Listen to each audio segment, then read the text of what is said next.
সেই হিসেবে আমি ব্যক্তিগতভাবে আজকে আমার আবেগ থেকে, আমার অনুভূতি থেকে আমার নেত্রী এবং আমার নেতা কবর জিয়ারত করার জন্য আমার মন চাইছে। সেদিন আমি সকালে ঘুম থেকে উঠেই এটাই প্রথম এরাদা করেছি এবং এখানে চলে এসেছি। এটা রাজনৈতিক কোনো পরিকল্পনা বা কোনো সিদ্ধান্তের বিষয় না। এটা আমার ব্যক্তিগত আবেগ এবং আমার ব্যক্তিগতভাবে যে র্যাব গঠনের ব্যাপারে, এবং র্যাবকে কিন্তু তখন রাজনৈতিকভাবে একদিনের জন্য বা 1 ঘন্টার জন্য আমরা ব্যবহার করি না। 1 ঘন্টার জন্য আমরা ব্যবহার করি, কেউ বলতে পারবেন না, আপনারা প্রমাণ দেখাতে পারবেন। এবং উনি সেই সুযোগটা দিয়েছিলেন। সেখানে যদি বিএনপির কোনো নেতাকর্মীরা থাকতো সেখানে উনি ছাড় দেন। হায়াত মৌত রিজিক দৌলত শাহরুত এগুলো সব আল্লাহ পাকের হাতে নিয়ে, এটা নিয়ে কথা বলার কিছু নাই। হায়াত আজকে আমার আছে, কালকে নাও থাকতে পারে, আপনারও নাও থাকতে পারে।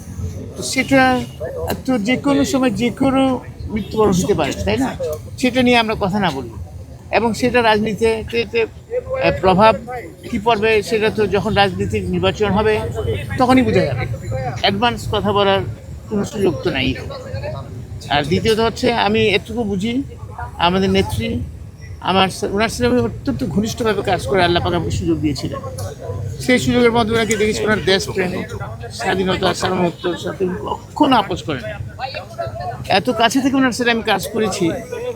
তারপর দেশের জনগণের জানমালের নিরাপত্তার ক্ষেত্রে উনি আপোষহীন ছিলেন। যখন আমি যা চেয়েছি নির্দ্বিধায় তাই উনি আমাকে দিয়ে দিয়েছে। আমি বলছি, সেই নেত্রী ছিলেন আমাদের বেগম খালেদা জিয়া। স্বাধীনতা সার্বভৌমত্বের ক্ষেত্রে আর অনেক ঘটনা আমার ভিতরে আছে, যেটা আমি দেখি, আমার অনুভূতির ভিতরে আছে। সেই দেশপ্রেম আমি আর কারোর মধ্যে আমি এখন পর্যন্ত পাই নাই।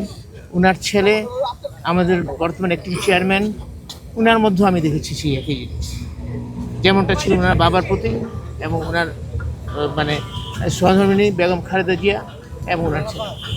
আপনারা দোয়া করবেন আমার নেত্রীর জন্য।